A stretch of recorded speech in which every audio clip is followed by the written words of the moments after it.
They were out early one morning, panning in the stream for gold,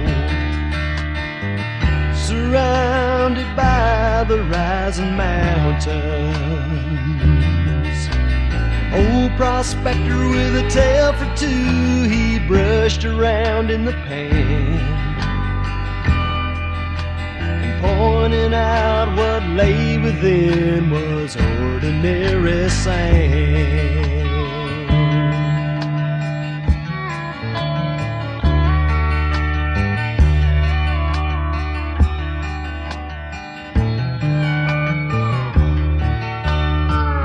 He began with his story about 20 years before, and a younger man who sought his fortune.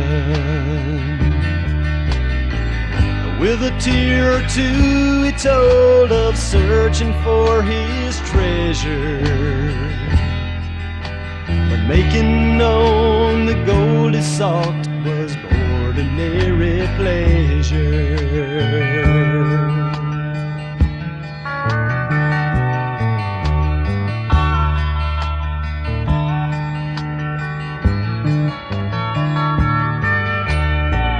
There were years of doing without, and there were years of plenty. He started thinking that life was never steady, excepting when the bills came in and he had no money to pay.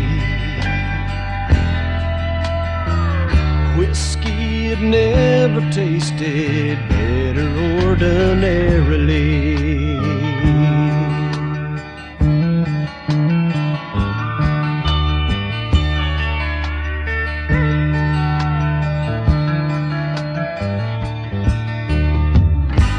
Concluded his story as it filled the air with a laugh, saying how he found the Lord and Savior, and how he found the river of life by which his day unfolds, and pointing out what stands within is not ordinary gold, and pointing out what stands within is not ordinary gold.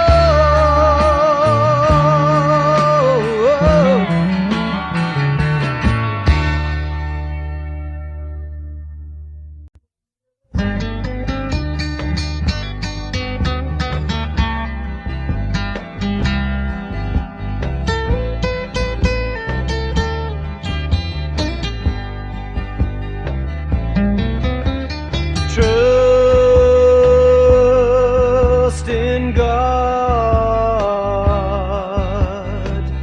believe upon His promises. Through His word we can see His wonders, signs and miracles of His love. We can return His love with devotion, standing on His word before all men. We are His beloved and His chosen, walking in this life renewed with peace. Trust in God, believe upon His promises.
promises. Through His Word we can see His wonders, signs and miracles of His love. We can return His love with devotion, standing on His word before all men. We are His beloved and His chosen, walking in this life renewed with peace. Trust in God, believe upon His promises. Trust in God, believe upon His promises. Believe upon His promises.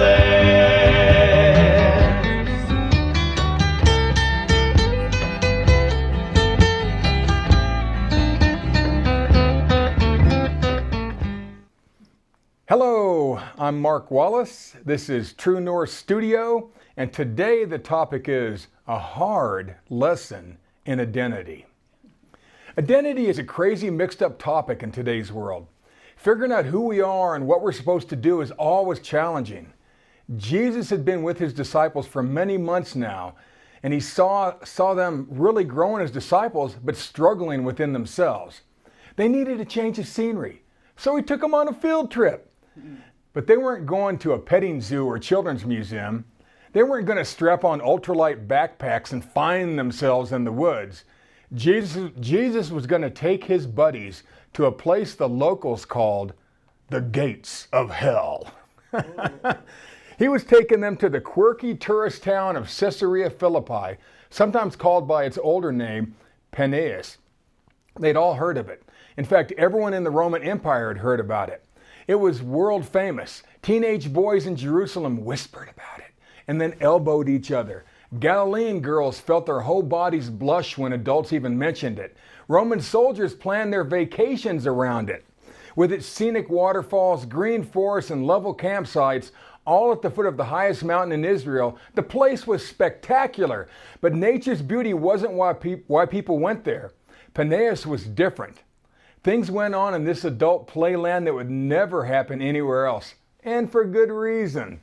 People came from all over the world to experience the 66 Shades of Pan. It held all the dark secrets of Vegas, but with the namaste of a spiritual vortex in Sedona. It was part Bangkok, part Vatican City. It was nice nasty. The place Jesus was taking His disciples was only a marathon's distance away, about 26 miles north of the lake that they all grew up on, an easy 2-day walk. It was on the far northern border of Israel at the foot of the snow-capped Mount Hermon. Caesarea Philippi had been called several other names throughout its sordid history.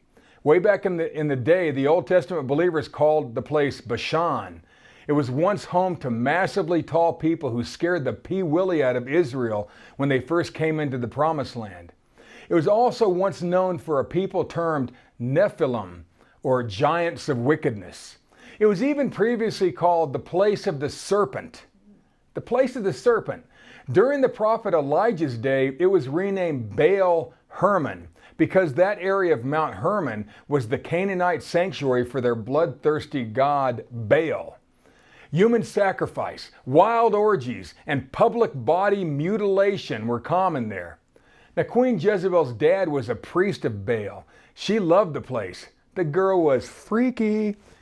Just before Jesus' day, the area was called Paneas, renamed by the Macedonian Greeks because of the earthen grottos they carved into the mountainside, dedicated to the ancient Greek god Pan.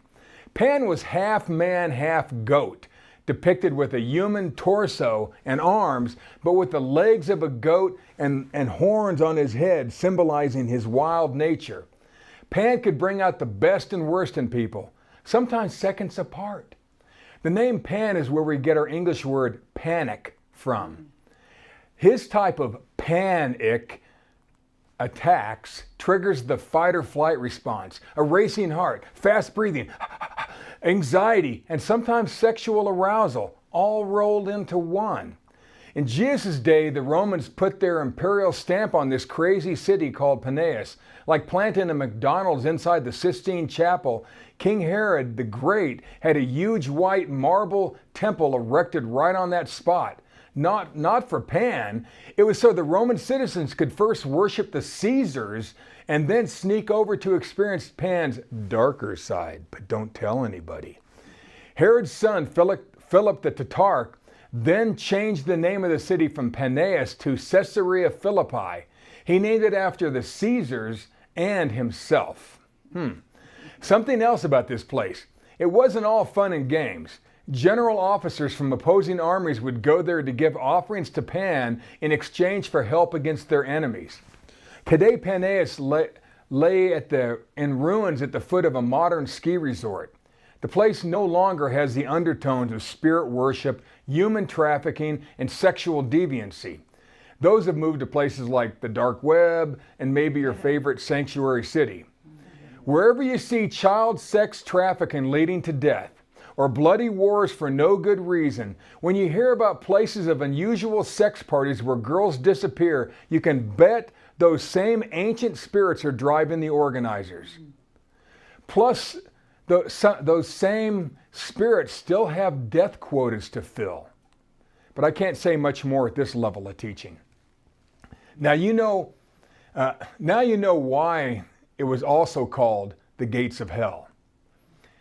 So little did they know, but the apostles were about to encounter the closest thing to Jesus' temptation in the wilderness that he could expose them to. Except this training day would be held in a semi-controlled environment, and Jesus would be there to guide them through their own personal hell week. He knew that if the apostles weren't careful, that place might just expose their weaknesses. Pan was very good at that. For thousands of years, people believed that the largest cave with its bottomless pit was the exact spot from which the spirits from the underworld would enter and exit. There seemed to be an energy so strong here, so captivating, so alluring that it made you drop your guard or drop your pants. You were compelled to do things that you weren't particularly proud of. The Christ had to get them to see that they were able to function somewhere between the kingdom of heaven and the gates of hell. Maybe you've been there. But Jesus didn't bring the disciples to this very specific, devilishly festive location to people watch, eat corn dogs, and lick gelato. He brought them here to help them see what they were made of. This place changes you. He was setting them up for a life lesson. This place was for keeps. After this visit, none of them would ever be the same, especially Peter. Mark Twain once said, "A man who carries a cat by the tail learns something he can learn in no other way." So let's enjoy a hard lesson in identity. The trigger question. Jesus took his men all the way up to the northern border of Israel, to the crossroads of the eastern Mediterranean trade routes, the terminus of the road to Damascus. Now, you've all heard about the Apostle Paul's crazy, life-changing spiritual experience on that road that skirted Paneas in Acts 9. Makes me wonder who or what blinded him. All the apostles knew where they were, but they didn't yet know why they were there. It threw them off a bit. This was no place for upstanding Jewish boys. Little did they know, but they were about to experience Pan, the spiritual essence, who is expert at exposing someone's baser, impulsive instincts. Pan was also better than alcohol at getting her dress to fall off. But sex isn't why they were there. This was going to be a hard lesson on identity. Matthew 16:13. When Jesus came into the coast, that means the city limits of Caesarea Philippi, he asked his disciples saying, "Whom do men say that I, the Son of Man, am?" The words "I, the Son of Man" is how Jesus Christ identified himself to himself. Those words will also open and close this lesson. Now, the term the Son of Man connects Jesus to Adam, who before the fall lived in paradise and had total dominion over the earth.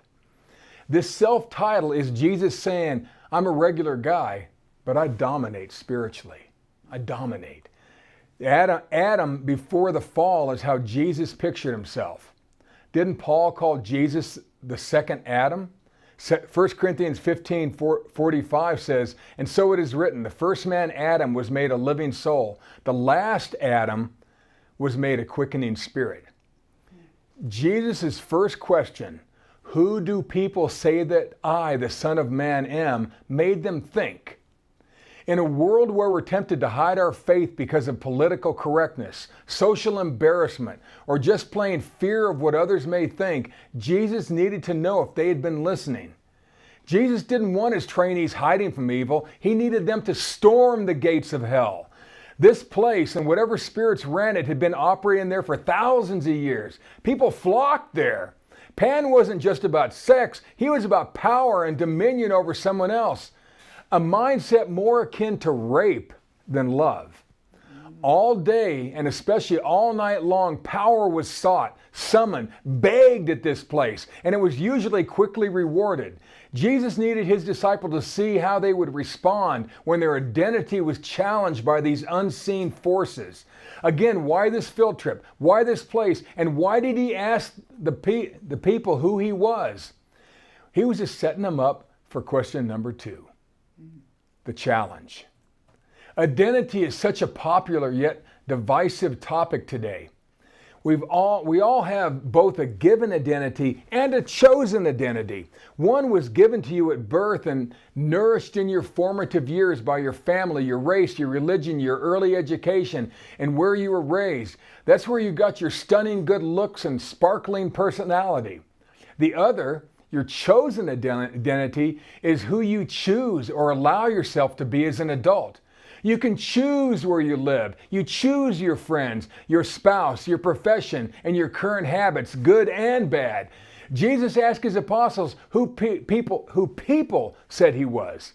Verse 13, who do men say that I, the Son of Man, am? And they said, well, some say thou art John the Baptist, others Elias, others Jeremiah, or one of the prophets. Different disciples began to speak up and rattle off things they'd heard other people say about Jesus. It wasn't necessarily who the apostles believed Jesus to be. It was just what they had heard people say. For example, some people said Jesus was the reincarnation of his older cousin John the Baptist, who was just recently murdered. Others were saying that he is the re-embodiment of Elijah or Jeremiah, or maybe the reawakening of one of the other prophets or older prophets. He's like someone saying, that boy plays the guitar like he's the reincarnation of Jimi Hendrix. Or, she plays tennis with the spirit of Serena. Or, that boy handles the ball like he's the rebirth of Messi. Mind you, none of this kind of talk was biblical. None of it was taught in Hebrew school, but it was how regular people talked and still do. Halfway through his ministry, Jesus knew he had already become part of popular culture. People would have been making memes and posting TikTok challenges about him. Now comes the loaded question, verse 15. And he saith unto them, but whom say ye that I am? But who do you guys say that I am? Peter, naturally aggressive, speaks first. 16. And Simon Peter answered and said, thou art the Christ, the Son of the living God. Peter cleared his throat and spoke. He totally believed that Jesus was the actual Christ in the flesh. This was not yet who all the apostles thought Jesus was at that point in his ministry. 17. And Jesus answered and said unto him, blessed art thou, Simon Bar-Jonah, for flesh and blood hath not revealed it unto thee, but my Father which is in heaven. Jesus had given Simon the nickname Peter a few months back, but here Jesus calls Peter by his given name, Simon Bar-Jonah, Simon the son of John. Jesus calls himself the Son of Man, but he calls Peter the son of John. Jesus knew that the spirit they called Pan wouldn't miss the subtle innuendo. He also knew it would rattle Peter a bit. You know, it was game on. Now, for your information, familiar spirits watch and listen to just about everything and pass on the intel to operators like Pan. Now, less than 30 seconds before, Jesus had just built Peter up in front of all his buddies by saying he just received some big-time revelation. Nobody else on earth was talking about Jesus this way. Very few in Israel thought Jesus was the Christ. Not even the apostles were sure yet. Most thought he was an amazing prophet. Heck, even Jesus' own brothers didn't believe he was actually the Christ.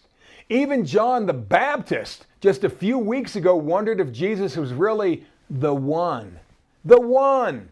Jesus said, Peter, my Father in heaven revealed to you by revelation that I am the Christ. You tapped into the Spirit of the true God. Good work, you son of John. Peter was feeling pretty good about himself. Wouldn't you stand a little taller if the Christ complimented you like that in front of all your friends? But what usually happens when you get a little too big for your britches. Jesus' simple question presented Peter with a mental challenge he was sorely unprepared for, but one the devious spirit called Pan was very good at exposing or exploiting. The twist. Now comes the test that Jesus brought them all here to take. This clash is why they were in Paneas. Watch for it. Now Jesus goes back to calling Simon by his nickname Peter. Verse 18, and I say unto thee, thou art Peter. I nicknamed you Peter because you're as tough as a rock. Petros, with an O. But you're a rock that can be moved. You can be moved. Peter was raised to be a hard guy, but now he's off balance in front of Jesus and the boys. Pan smiles. You know, Jesus tapping his own chest, continued, but upon this rock, Petra, I will build my church. Peter, you're a hard guy. You're one tough hombre, but you're just one stone in my building. I'm the entire mountain. I'm totally unmovable. Peter was like, what? The King James English makes it sound like Jesus is telling Peter that he, Peter, will be the person the entire church is built on. But you'll see in a few short verses that this is far from the case. Peter thought of himself as a second in command to these men, one step behind Jesus. And this is where Pan taps Peter on the shoulder. Spirits love unchecked ego. They love it. Now watch this. Jesus continues talking about the church that he's going to build. 18, and the gates of hell shall not prevail against it. Besides meaning death, the gates of hell was also the name of the pit just inside the cave where people thought the spirits of the underworld would enter and exit. Like I said, Jesus used a very specific choice of words. Jesus is saying that neither death nor whatever spirits dwell in this place will be able to overpower him or his church. Now remember, they are literally in Paneas. You could feel its pull to let out the wild you, the you that you have kept tamped down, and for good reason. You've all felt that pull in a place or with a person. Jesus knew what went on here. He knew that the apostles were either going to get thumped or they were going to get strong, or both. The point of indecision is where Pan works his best magic. Jesus exposes Peter's ego in a place that will usually release the Kraken. Let's see if he bites. Let's see if he bites. Jesus continues, verse 19, and he will give unto thee the keys of the kingdom of heaven. And whatsoever thou shalt bind on earth shall be bound in heaven. And whatsoever thou shalt loose on earth shall be loosed in heaven. Jesus contrasts the gates of hell with his kingdom of heaven. Now Jesus, talking to the entire group, mentions a spiritual power that he will give, one that functions both in heaven and on earth at the same time. He says that heaven will mirror our moves here on earth as we act on the godly power we have been given. This is no small deal. But watch this, 20. Then he charged his disciples that they should tell no man that he was Jesus the Christ. Now wait a second. Wait a second. Jesus just praised Peter for boldly saying he was the Christ, but now he commands his followers not to tell anyone else that he was the Christ? Peter scratched his head with his work-hardened fingers. Wasn't that the question Jesus kicked this whole teaching off with? That he was the Son of Man, the second Adam, the Christ on earth? Now Jesus slows the conversation down. He wants the reality of his words to have a moment to sink in. But what he said next was not what they wanted to hear. 21. From that time forth, Jesus began to show or point out or explain unto his disciples how that he must go to Jerusalem and suffer many things of the elders and chief priests and scribes and be killed and be raised again the third day. This rising from the dead are words that the devil needs to stop, and stop right now. Jesus had just laid out the simple key for what it'll take to become a Christian after Pentecost, believing that he rose from the dead, Romans 10:9 and 10. We are now over halfway through his ministry. Jesus really has to drive home the point that when he goes to Jerusalem, he will suffer at the hands of the religious leaders. He will be killed, but he will be raised from the dead after 3 days. This was not easy for strong man Peter to hear. Peter couldn't take it anymore. There's no way in hell anyone was going to attack Jesus on his watch. Little did Peter know that he was playing right into Pan's crafty hands. What happens next is almost unbelievable.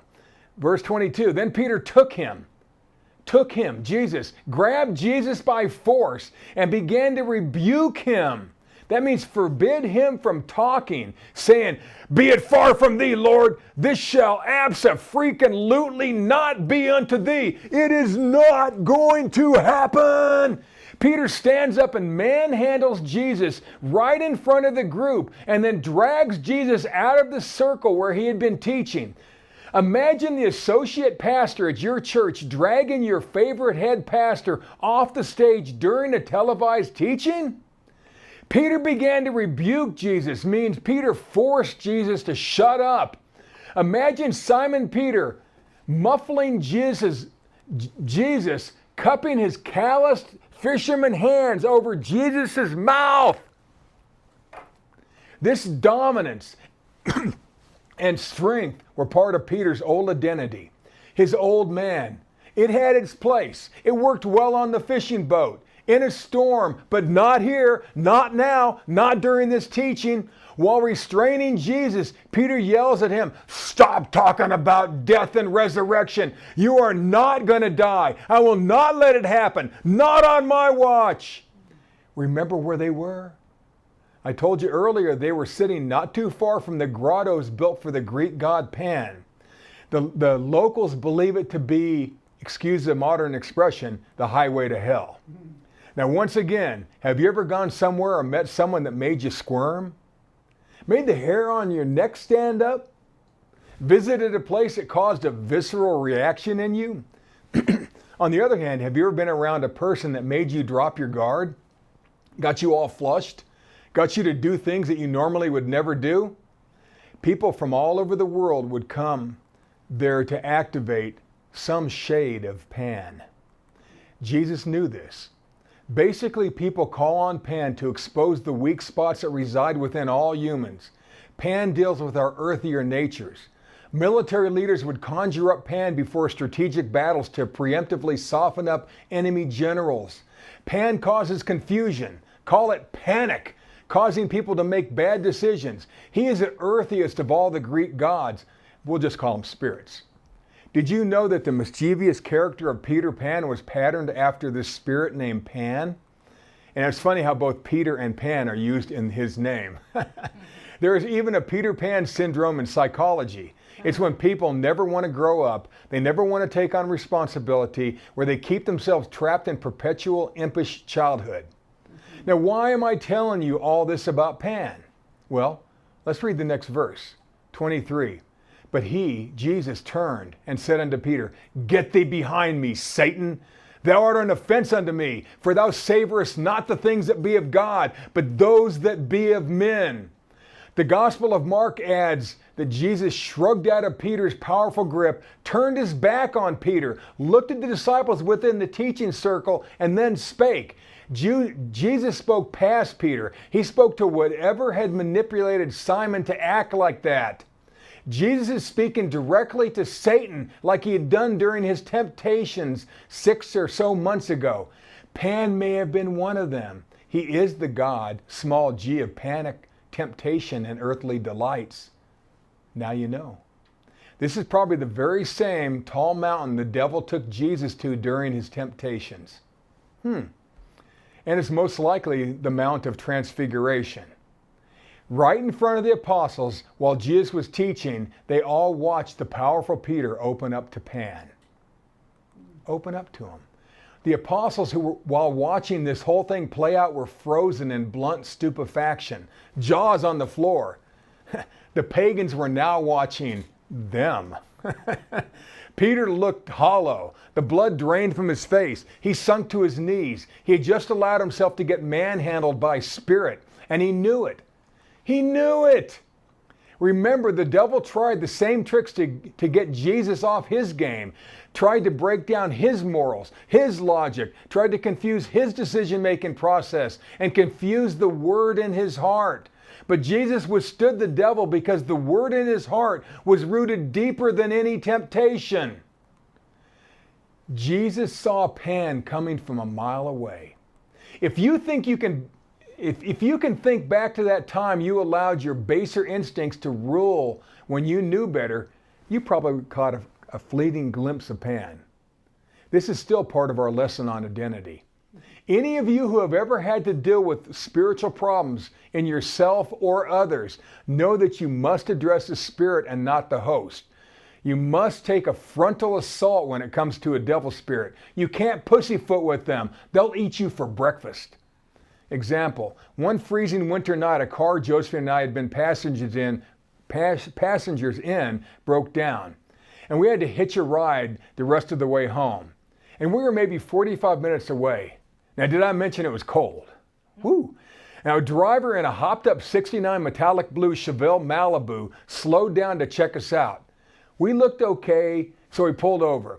We climbed in, enjoying the heater on full blast, and after a bit of small talk, I started talking about the Bible, the Word of God, and the driver, cigarette in hand, acted lame like he knew nothing about the Bible until I mentioned the crucifixion and resurrection of Christ. Then, like a scene from a low-budget horror movie, the man tilted his head back and shouted in a deep, guttural voice, "I was there!" I said, "Excuse me? What did you say?" He repeated, "I was there at the crucifixion." Then he laughed a deep, demented laugh. Ha ha ha ha ha ha ha! And the ride just got interesting.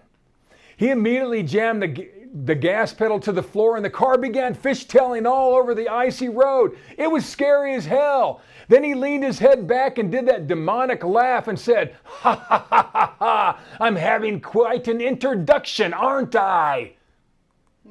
Now I was pissed.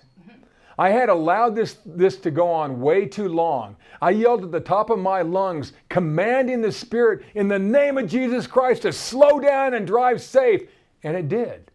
Then I made the guy sing some common children's Bible songs with us. And you know what? He did. He sang along. By the time he got us to the front door of our place, he was crying like a baby. The man knew he was delivered. He even stayed in touch with us for a few years. Jesus had pointed out that Peter tapped directly into the Spirit of God back in verse 17, and now less than a minute later, Peter is attacked by a spirit that wants to shut down the Christ and cause confusion among the ranks of the disciples. Now, don't be too hard on old Peter. We've all blown it. I've been hammered more times than I want to count. We just keep getting back up. Years later, the Apostle Paul described this internal battle that we all face. Romans 7:15. I don't really understand myself. For I want to do what's right, but I don't do it. I don't do it. Instead, I do what I hate. Peter's brutish physical strength and sudden desire for the Christ not to discuss his death and resurrection caused panic in the disciples. This was a setup by Satan via Pan to force Jesus to shut up and stop talking about rising from the dead, Romans 10:9. Peter wanted Jesus to preach a more pleasant, happy gospel. So did Satan. So did Satan. All this talk of Jesus dying and rising from the dead scared the pee-willy out of Peter and Pan. We see this same compromise with some of our TV preachers today. Their words become like spiritual elevator music, light, easy, simple, but lacking meat. If you've ever been deeply involved in a struggling ministry, you may have noticed Pan pop in for a visit every now and again. When you see dissension among church leadership, followed by an uptick in sexual immorality in your church, you have seen the handiwork of Pan. Here's a tip. He's always summoned by the person who's going in for the power grab, and they don't even know they called for him. Now I use religion here as an example because politics is just too easy for this teaching. All this would have been shocking for the disciples and for Peter. How can you go from Jesus telling you that you just tapped into God, verse 17, that he would give you the keys to the kingdom of heaven, verse 19, and then open it up to a devil spirit of chaos, verse 23? When I was a kid, I sat with my mouth wide open in awe as a group of 6 preteens at a family gathering all put their hands on top of a dining room table and commanded it to rise into the air. I watched in wonder as the table floated in the air under their fingers. I even leaned over and adjusted my little glasses and looked under the table. And the kids doing it were in shock too. None of them were trained spiritualists. Some adult in the living room had just casually told them that if they asked the table to rise, that it would rise. And the cousins later tried the same trick on a cousin, and she floated into the air. Now that's some weird stuff to see for a red-headed, freckle-faced kid with a buzz cut and hone-rimmed glasses. If untrained kids can tap into a spirit that easily, how much easier should it be for us to connect with and manifest the Spirit of God? It's got to be easier. Our chosen identity, our new identity in Christ, must override our old man nature, or we will get manipulated and manhandled. None of us are immune from spiritual attacks. We're all flawed people, but the more of the Word we know and believe, the more keys to heaven we will begin using. That's the twist. The key to solving our identity problem. His apostles, especially Peter, call him Little Rock now, just got played. But Jesus was there to guide them all back. This next part of the teaching is kind of important. He will now teach them and us how to deal with our dual nature. Jesus put them in this learning situation, and now he's going to get them out of it. This too will be on the test. Matthew 16:24. Then Jesus said unto his disciples, if any man will or intends to come after me, let him deny himself, take up his cross and follow me. Let's break this verse down a bit. It's loaded. The apostles all knew exactly why Jesus used the term, deny yourself, take up your cross and follow me. After all, their moms and grandmas had taught them that their entire lives. When the Romans had invaded Israel 100 years prior to establish Roman law and order, they began to crucify criminals in public places. On each bloody post, just above the head of the condemned, was a horizontal sign that summarized why they had been put to death.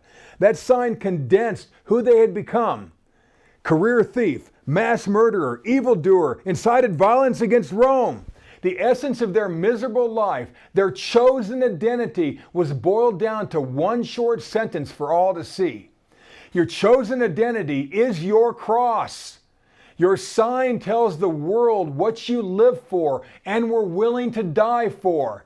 The apostles all understood Jesus' reference. Their moms and aunts had pointed out those signs above their heads of the condemned their whole lives. This may have gone something like this. Mark, look at that sad, sad man. If you keep stealing, you're going to end up just like him, nailed on a post with a sign over your head for all to read. How embarrassing for the family. Such a shame. You want to waste your life like they did? Then with a wry, red-headed smirk, Mark might say, only if I get caught, followed by a slap to the back of my head.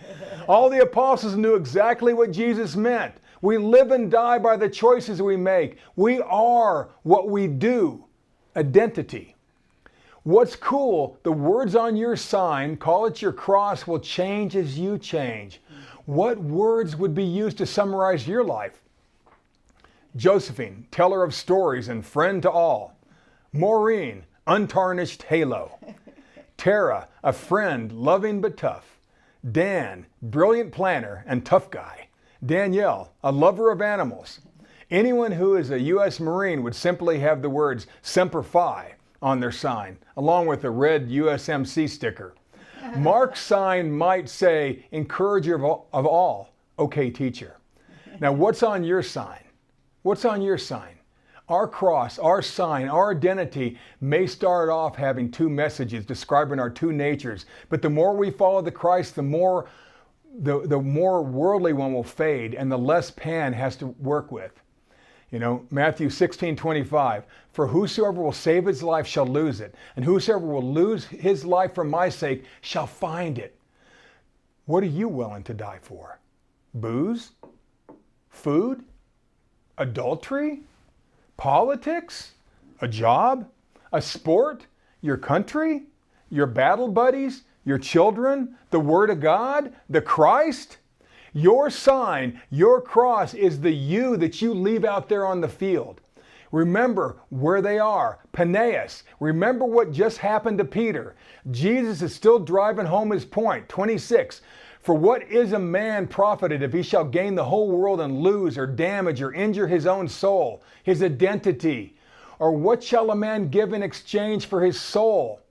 This is a two-part question by Jesus, which means that this too will be on the test. It's always on the test. What is a man profited if he gain the whole world and shall lose or damage his own soul? And two, what shall a man give in exchange, in ransom for his soul, his life force? Well, it's hard as hell to get your soul, your identity back, but you can. Sometimes it may take years of therapy, or maybe just a simple Bible verse or a song. It always takes some sort of action. You know, there's always a cost. Sometimes it may just take you helping other people get out of what you just went through. Now, I had a client who was as crazy as a wet cat. You know, he moved weird. He spoke weird. He dressed weird. He'd been in a horrible accident 20 years earlier that left him with severe TBI, traumatic brain injury. Now, I hadn't seen him in a year, but this time he showed up totally normal. He looked normal, talked normal, acted normal. And I asked him how he changed so dramatically and so quickly. I mean, I was blown away. He said, I joined a group that actively helps others with TBI. He said that by helping others, that he found deliverance. He got out of his own way. The second question is a little more guttural. What are you willing to give in exchange to get your soul back? Now, there's always a price. Your soul's ransom is usually pretty high. Example, when Josephine and I were newlyweds, we once attended an exceptional get-rich-quick seminar. During this man's masterful presentation, he said that we could all make money hand over fist in no time at all if we would just join his team and sell his stuff. Well, man, oh man, like a cartoon character, I had dollar signs popping out of my eyes. You know, I could see myself doing it. I was like a panting dog. He made it sound so doggone exciting and easy to make money and become wealthy. This had to be the greatest business opportunity of a lifetime. Immediately after the presentation, before I could shake the hand of the amazing speaker, the presenter's well-dressed wife pulled Josephine and I aside from the crowd, and she had heard we were young ministers heading off to Bible college. She also recognized that all too familiar slap-happy, glazed, dog-in-heat look in my eyes. She, in all her expensive jewelry, looked me right in the eye and poked her finger into my chest and said, my husband used to be a wonderful pastor until he got involved in this business. And then she said, what's the real profit if you gain the whole world but lose your soul? Then she turned and walked away, and so did we. The lovely wife of the minister turned rich guy saw something in me that shouldn't be there and slapped me out of it. She helped me save my injured soul that day. Now look, if we happen to give in to the world for a while, for a business, a relationship, a hobby, drink, drugs, depression, food, how much more work is it going to take to get our soul, our heart, our true essence back? How do we recover our identity? Well, you can't lose your spirit. You can't lose your connection with God, but we can damage our heart and soul. God will never leave you. Now look at Peter's sign/cross now. Falls hard, but gets back up stronger. Just because Peter lost a round with Satan, just because he got beat down pretty good that day, he was still able to get back up and keep going.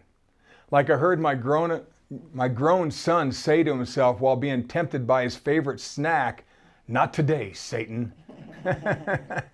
Jesus, closing out the lesson, takes it to another level. 27, "For the Son of Man shall come in the glory of his Father with his angels, and then he shall reward every man according to his works," the good stuff he does day after day.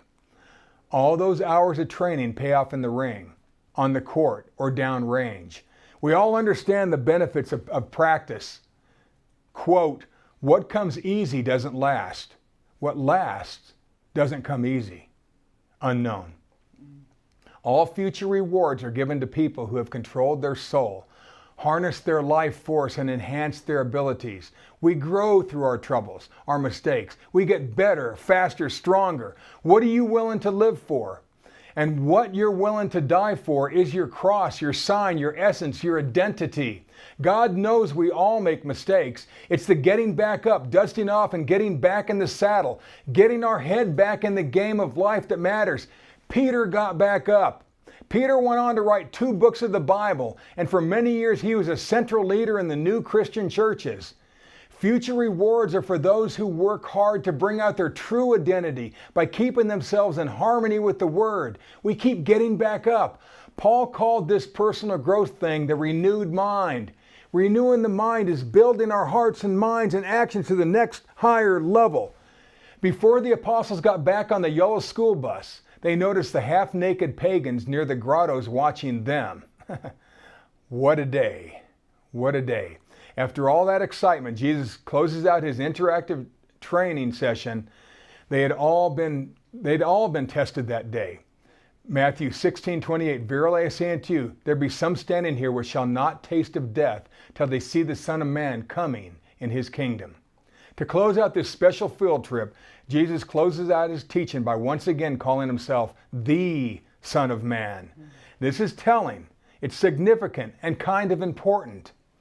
The Son of Man was his label, his sign, his cross to bear, his identity. He pushed himself to live at this level of dominion like Adam and Eve did in paradise. The words "the Son of Man" always indicate a connection to both the dominating power of the first Adam before the fall and to the Christ. To us, the term "see the Son of Man coming in his kingdom" means we can experience the power of the living Christ now. Also, we can experience our true identity right here, right now, on this crazy planet we call Earth. Today, we can experience the raw power of Christ in us. Whatever you're willing to live and die for is your cross, your chosen identity. Living out who you are, showing the real you for all to see, is the hard lesson. Sure, we all still have our dual nature to contend with, so we will get thumped at times, but we keep getting back up. And like Peter, we keep failing forward. Do you think that experience changed Peter? You bet it did. What about when Peter met the ascended Christ? What about when Paul met the ascended Christ on that road to Damascus not far from Penius? Think he was changed by that? Oh yeah. We all have those seminal moments that change us for the better. How you live out your change is written on your sign. What you do with your few moments on earth is your cross, your identity. Let's never allow ourselves to be talked out of our true identity again. At least let's try. You are equal to any challenge or problem or spirit because you identify with the Christ. You can live far above the gates of hell.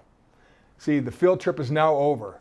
Like trying to carry a cat by its tail, the apostles learned a lesson that day they couldn't learn any other way. Your true identity is what will live long into eternity. The world needs the you that you're willing to live and die for. That is a hard lesson in identity. God bless.